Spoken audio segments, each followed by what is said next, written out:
I've always heard about the old gas station on Route 86. It's the kind of place people warn you about when you're driving late at night, one of those spots that feels off for reasons you can't quite explain. Most call it superstition, a ghost story meant to scare tourists. But after what happened to me, I know better. It was late, sometime after midnight, and I was driving home from a friend's house out in the sticks. My phone had died, and I was running low on gas. My only option was to pull into the old gas station that sat isolated in the middle of nowhere.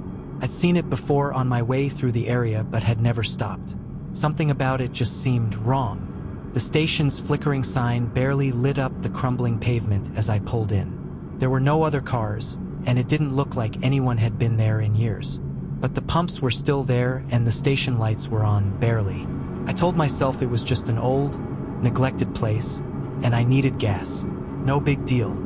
I stepped out of the car, the cold night air biting into my skin. The moment I touched the gas pump, I felt a strange sensation, like the static charge of electricity before a storm. The pump itself was ancient, its faded numbers barely visible. The metal was ice cold, as if it hadn't been touched in years. I started filling up my tank, but something wasn't right. I could feel eyes on me, like I was being watched. I glanced around, but there was no one. Just the open road stretching into the darkness and the decaying station behind me. My heart started pounding faster, but I tried to brush it off. I just needed to finish pumping the gas and get out of there. Suddenly, the lights above me flickered and went out, plunging the entire station into darkness. My hands froze on the pump handle, and I felt that cold sensation again, stronger this time. I turned toward my car, but in the dim glow of the distant headlights, I saw a figure standing by the door, tall, shadowy, with a face I couldn't make out. "Hey!"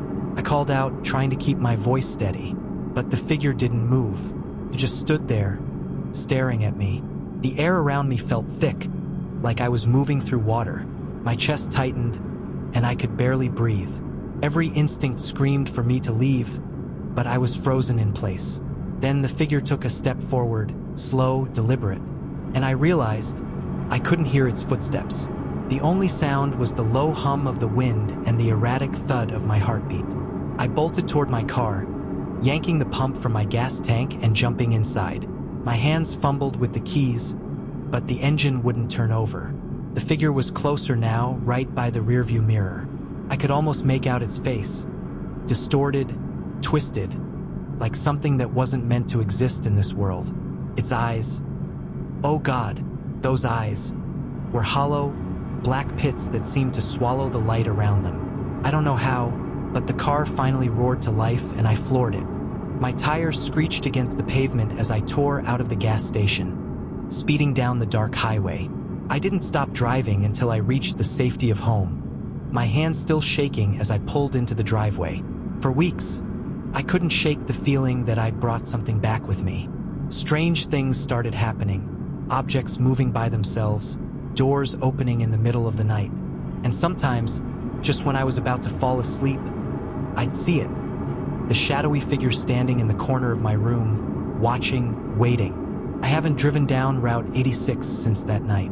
People still talk about the old gas station, saying it's just a creepy spot with bad vibes. But I know better. Something's there, lurking in the shadows. And once you've seen it, it never really leaves you.